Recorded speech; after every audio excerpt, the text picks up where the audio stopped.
मुझे नहीं लगता किसी मुस्लिम से डर। अब ये कहेंगे कि भाई मुस्लिम भी तो शेड्यूल कास्ट को मारते, हम मारते, बिल्कुल मारते। मैं खुल के कहता हूं, मैं नहीं हूं हिंदू।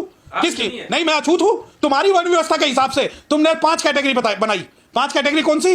ब्राह्मण, क्षत्रिय, वैश्य, शूद्र और अछूत। जो अछूत जो वर्ण व्यवस्था का पार्ट नहीं है, अछूत जो है वो अवर्ण है, सवर्ण नहीं है। और सवर्ण का मतलब है ब्राह्मण, क्षत्रिय, वैश्य, शूद्र। तो मैं 5वीं कैटेगरी का आदमी हूं, कहां से मुझे हिंदू मान लिया? अछूत कौन है जिसे तुम छू ना सको? असुर कौन है जो कि सुरा नहीं पीता? मेरी बात करो हिंदू। अरे भाई, मुझे अगर हिंदू मानते हो तो मुझे भारत के जिस भी मठ का तुम मठाधीश बनाना चाहो, मैं तैयार हूं। मेरे खानदान में से, मेरे अछूतों में से एक को आप किसी का भी मठ का जो है मठाधीश बना दो, मैं मान लूंगा हिंदू। आपके कहने से ये जो है, जब 1932 की बात है, जब ये हमें ये कहते थे पार्ट है, 1932 से पहले कोई भी शेड्यूल कास्ट, कोई भी अनटचेबल जो है हिंदू व्यवस्था का पार्ट नहीं था। संविधान ने सबको बराबरी का अधिकार दे दिया ना। संविधान लागू है इस देश में। आप कहां वो सालों पुरानी। अरे संविधान लागू तो हमारे लिए लागू है ना, क्योंकि बाबा साहब डॉक्टर भीमराव अम्बेडकर ने बनाया है। आप तो संविधान को भी चलाते हो, आप लोग संविधान को भी चलाते हो, संविधान की भी अवहेलना करते हो, संविधान को गालियां देते हो। और सबसे बड़ी बात, ये आपकी नीयत बता रहा हूं कि राजस्थान के अंदर जो आपने मनु महाराज की मूर्ति लगाई हुई है वो गैर संवैधानिक है। तो संविधान का जो है, ये अगर आप ये कहते हो कि संविधान को मानते हैं, तो संविधान की सबसे ज्यादा अवहेलना भी आप लोग करते हैं। तो आप संविधान जब लागू है तो अछूत कहां रह गए? नहीं, बिल्कुल है संविधान। ये इन लोगों ने तो आज तक संविधान का जो असली प्रारूप है वही लागू नहीं किया। जो संविधान की मंशा है उसी के ऊपर ये डोरे डाल रहे हैं। और अछूत कहां से रह गए? अछूत शायद आपकी मेमोरी कमजोर है। आज भी भारत के अंदर पानी पीने पे बच्चे को मार दिया जाता है, आज भी घोड़ी चढ़ने पे दूल्हे को मार दिया जाता है, आज भी मंदिर जाने पे गर्दन काट दी जाती है, आज भी आवाज उठाने पे जीभ काट दी जाती है, और आज भी अच्छा पहनने पे गोली मार दी जाती है। तो ये जो है, ये तुम्हारी व्यवस्था है। तो अच्छा और बुरा इंसान तो हर धर्म, हर जाति में ना, उसको एक ही जाति से क्यों क्यों? अच्छा मुझे एक बात बताएं, अच्छे और बुरे की जब आप बात कर रहे हैं, कठुआ में जब रेप केस होगा तो आप अपनी जाति वाली के साथ खड़े हो जाओगे। अगर किसी शेड्यूल कास्ट का रेप होगा, चाहे हाथरस हो, चाहे खेलाजी हो, चाहे बतानी टोला, वहां आपके मुंह में दही जम जाएगी। तो अच्छा और बुरे की जहां तक आप बात कर रहे हैं, हम जो शेड्यूल कास्ट हैं, हम जो संविधान को मानने वाले हैं, हम लोग जो है किसी भी बटेंगे, कटेंगे, चटेंगे के नारों के चक्कर में नहीं आते। हमारे लिए बांटना, छाटना, काटना सभी चीजें जो है संविधान से निर्धारित होती है। और जिस बात की संविधान हमें परमिशन देता है, ये नहीं कि हम बटेंगे तो कटेंगे। क्यों? मुझे तो नहीं लगता डर किसी मुस्लिम से, मुझे नहीं लगता किसी मुस्लिम से डर। अब ये कहेंगे कि भाई मुस्लिम भी तो शेड्यूल कास्ट को मारते, हम मारते, बिल्कुल मारते, मैं खुल के कहता हूं। लेकिन हम दो पार्टों के बीच में पिसा हुआ वो अनाज है जो दोनों से लड़ना जानता है। मुस्लिम, मुझे एक मुस्लिम बता दो जिसने शेड्यूल कास्ट के ऊपर अत्याचार किया और उसके समर्थन में पूरी मुस्लिम कौम खड़ी हो गई हो। मैं आपको सैकड़ों आपको ऐसे उदाहरण दे सकता हूं जहां एक शेड्यूल कास्ट की लड़की को एक गैर मुस्लिम ने रेप किया, मार दिया, और उसके समर्थन में रैलियां निकली। देखिए, मैं पता नहीं क्यों समझ नहीं पा रहा कि इसका मतलब क्या है, बटोगे तो कटोगे। बांट कौन रहा है? बांट भारत का मुसलमान रहा है या बांट भारत का शेड्यूल कास्ट रहा है? अभी तक मुझे समझ में नहीं आया। और रही बात मुसलमानों के बांटने की, अब तुमने तो मुसलमान ही शिया सुन्नी में बांट दिए।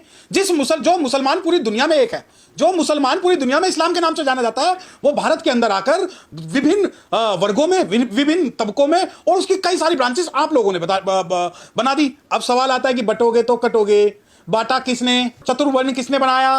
किसने इंसानों को ब्राह्मण, क्षत्रिय, वैश्य, शूद्र बनाया? किन्होंने ओबीसी की 6742 जातियां बनाई? किन्होंने ये लिखा कि ढोल गवाल शूद्र पशु नारी ये सब ताड़न का अधिकारी? किन्होंने एकलव्य का अंगूठा काटा? किन्होंने शंभुक की गर्दन काटी? गाय और भैंस में भी अंतर कर दिया। यकीन मानिए कि गाय को तो माता बना लिया, लेकिन भैंस को आज तक नहीं अपनाया गया। दूसरी बात, अब ये कहते हैं कटोगे तो बटोगे। अरे किसको? आज तक आप शेड्यूल कास्ट को नहीं अपना पाए, आज तक आप संविधान को नहीं अपना पाए। संविधान को आप जलाते हो, संविधान की खिलाफत आप करते हो, और उसके बाद कहते हो बटेगे तो कटोगे। अरे मुझे एक बात बताओ, सुप्रीम कोर्ट ने भी एक डिसीजन दिया। सुप्रीम कोर्ट ने अनुसूचित जातियों को ही 2 भागों में बांट दिया। संविधान ने एक बनाया और इन लोगों ने हमें बांट दिया। अब आ जाओ कटोगे तो बटोगे। भाई देखिए, अगर आप ब्राह्मण, क्षत्रिय, वैश्य, शूद्र को एक करने का काम कर रहे हैं, आप अगर शेड्यूल कास्ट के अंदर रोटी बेटी का रिश्ता रख रहे हैं, और अगर आप जो है शेड्यूल कास्ट को, मुस्लिमों को, महिलाओं को और भारत के आदिवासियों को अगर आप एक करने का काम कर रहे हैं, तो यकीनन मैं आपके साथ हूं, और मैं इस बारे में भी साथ हूं कि बटोगे तो कटोगे। मतलब बांटते तुम खुद हो, तुम्हारी रगों में तुम आदमी को आदमी नहीं समझते। जानवरों के बीच में तुमने जो है 2 फाड़ कर दी, गाय भैंस तुमने अलग कर दी। आप यकीन मानिए, जो भैंस है वो काली है इसलिए एक्सेप्टेड नहीं है, गाय जो गोरी है इसलिए वो माता हो गई। भैंस का दूध पीते हैं, भैंस का सारा प्रोडक्ट खाते हैं, उसके बाद भी भैंस को पूछते नहीं। दूसरी बात, धार्मिक ग्रंथों में व्याख्यान है गाय का, भैंस का थोड़ी है। आप काले घोड़े से तुलना कर रहे हैं। देखिए, आप मुझे ये बात नहीं पता कि कौन ये कहता है कि धार्मिक ग्रंथों में भैंस और गाय में अंतर है। आप यकीन मानिए कि पहाड़ी गाय को ये गाय नहीं मानते जो छोटी गाय है। दूसरी बात, आप, मैंने क्या कहा, इंसानों को तो बाद में बांटा, पहले जानवरों को भी इन्होंने बांट दिया। आप ये यकीन मानिए कि अगर कहीं पे पीपल का पेड़ उग जाता है तो कहते हैं इसमें भूत है, क्योंकि वो पेड़ जो है वो भगवान बुद्ध से रिलेटेड है। तो बुद्ध ना कह के भूत कहते हैं। आप ये देखिए, जिस आदमी ने जानवर बांटे, जिस आदमी ने प्राकृति बांटी, जिस आदमी ने भगवान बांटे, जिस आदमी ने इंसान बांटे, वो कह रहा है आज बटोगे तो कटोगे। क्या आप सुप्रीम कोर्ट के डिसीजन के खिलाफ चलोगे? अब आप ये कहो कि नहीं नहीं ये तो जो है हमें मुस्लिमों के खिलाफ एक होना है, कि तुम्हें मुस्लिमों के खिलाफ भड़काएंगे, कि तुम्हें मुस्लिमों के खिलाफ भड़काएंगे, और मुस्लिम अगर अमीर हो जाए तो उसे दामाद बनाएंगे। अब ये क्यों कहा कि जो गरीब मुस्लिम है उसे तो काटेंगे, लेकिन अगर कोई अमीर और मजबूत मुस्लिम है तो उसे छाटेंगे। तो जो नारा जो कटेंगे और बटेंगे का है, उसके बीच में छटेंगे भी तो है। तो अगर हिंदू अगर जातियों में बट रहा है तो उसको जोड़ने की अच्छी बात है ना, क्यों जातियों में बांटने की बात कर रहे हैं? इसलिए तो करें एक रहोगे नहीं, एक रहोगे नहीं। एक रहोगे नेक रहोगे का मतलब क्या? कि एक रहना, जो SC ST OBC माइनॉरिटीज की बात कर रहे हैं, ब्राह्मणों की बात कर रहे हैं, क्षत्रियों की बात कर रहे हैं, वैश्यों की बात कर रहे हैं, चूड़ों की कर रहे हैं, चमारों की कर रहे हैं, किसकी कर रहे हैं? पूरे भारत में मुझे एक मुसलमान दिखा दो जो ये कहता हो बिल्कुल ठीक है कि आप अगर मुस्लिम, मेरे समाज का, मुस्लिम के कुछ लोग अगर समाज के द्वेषी है ना, पूरा मुस्लिम समाज नहीं है, और तुम्हारे कहने से नहीं बटेंगे तो छटेंगे, हम तो जुड़ेंगे तो जीतेंगे। जुड़ेंगे तो अखिलेश यादव की भाषा बोल रहे हो? नहीं, अखिलेश की क्यों, मैं तो बहुजन समाज की भाषा बोल रहा हूं। मैं तो कह रहा हूं कि जो मुस्लिम है वो कुटी हुई छाछ है, और जो शेड्यूल कास्ट है वो बिलो कुटा हुआ बाजरे का दलिया है, दोनों ही मिलेंगे। और जब तक इस बात के अंदर हम जुड़ेंगे नहीं तो हम जीतेंगे नहीं, क्योंकि आज समय है, आज समय है जब भारत के जो है शेड्यूल कास्ट और मुस्लिमों को एक होना पड़ेगा, और जब भारत के शेड्यूल कास्ट और मुस्लिम एक होंगे तभी हमारी हुक्मरानी होगी, वरना नहीं होगी। उत्तर प्रदेश के अंदर सड़कों पर अब नमाज नहीं पढ़ी जाती। उत्तर प्रदेश में दंगा करने की कोई सोचता तक नहीं है। मुख्यमंत्री महाराष्ट्र में जाके दावा कर रहे हैं, ये उपलब्धियां गिना रहे हैं। देखिए, बुरा जो ढूंढन मैं गया तो बुरा ना मिलिया कोई, जो तन झाका आप ना तो मुझसे बुरा ना कोई। इस व्यवस्था का जो दोषी है वो दोषी मुसलमान है, कोई गैर मुस्लिम नहीं है।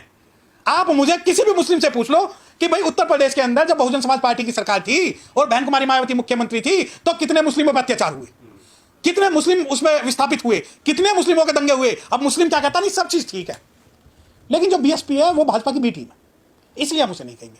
दूसरी बात, अब मुस्लिम ने, आपने नमाज की बात करी, उत्तर प्रदेश ही क्यों दिखाई दे रहा है आपको? शिमला क्यों दिखाई नहीं देता? उत्तराखंड क्यों नहीं दिखाई देता आपको? दिल्ली क्यों नहीं दिखाई दे रहा जहां दिल्ली के अंदर दंगे हुए? मैं आपको बता दूं, 4 करोड़ लोग, मैं 4 करोड़ लोग जो है शान से कांवड़ यात्रा लाते हैं, पुष्प वर्षा होती है, कोई दंगा करने की नहीं। देखिए, मेरी एक बात सुन लो कि हमें ना तो कावड़ियों से कोई आपत्ति, ना ही हमें मुस्लिम की नमाज से कोई आपत्ति। हमें आपत्ति है तो सिर्फ उन लोगों से जो लोग ये सोचते हैं कि हमारा देश है, हमारा राज है और वो हमारे हिसाब से चलेगा। एक बात बताओ, आप कह रहे हो कि कावड़ यात्रा के दौरान कोई भी दिक्कत नहीं होती, ऐसा है? अभी भी वीडियो चल रही है, गूगल पे सर्च करिए, वीडियो भी चल रही है और FIR भी दर्ज हो रही है, और खुद उत्तर प्रदेश पुलिस ही FIR दर्ज कर रही है, दूसरे को तो कहने ही किया। तो जब ये बात है, देखिए सिंपल सी बात, नैरेटिव अगर ये तय हो रहा है कि हम जो है मुस्लिमों से लड़ेंगे, तो आज शेड्यूल कास्ट मुस्लिमों से नहीं लड़ेगा। शेड्यूल कास्ट के बच्चे, शेड्यूल कास्ट का जो समाज है वो इस तरीके से तैयार हो चुका है कि वो आपके दंगों के बहकावे में आने वाला नहीं है। तो क्या जनता जो है वो सरकारों की ये उपलब्धि माने कि नमाज नहीं होने देगी या फिर नहीं, जो देखे, क्या उपलब्धि? अरे वो एक शेर है कि जलते घर को देखने वाले फूस का छप्पर आपका है, कि जलते घर को देखने वाले फूस का छप्पर आपका है, उसके पीछे तेज हवाएं आगे मुकद्दर आपका है, और तेरे कत्ल पे मैं भी चुप था, मेरा नंबर अब आया और मेरे कत्ल पे तू भी चुप है, अगला नंबर आपका है। ये बात मैं भारत के मुस्लिमों के लिए कह रहा हूं। मैं इसलिए कह रहा हूं कि जब बाबा साहब की मूर्तियां तोड़ी जाती थी तो मुस्लिम समाज भी कहीं ना कहीं, पहले, आज की बात नहीं कर रहा हूं, मुस्लिम समाज भी कहीं ना कहीं चुप रहता था, उसने साथ नहीं दी। मुस्लिम समाज को लगता था अरे नहीं, बाबा साहब की मूर्तियां तोड़ियां, इनसे हमारा क्या लेना देना, कभी मुस्लिम समाज साथ नहीं आया। परंतु आज भारत के 90% जो मुस्लिम है, बाबा साहब की बात होगी, संविधान की बात होगी, तो मुझे ऐसा लगता है शेड्यूल कास्ट के साथ कंधे से कंधा मिलाकर साथ आएंगे। ये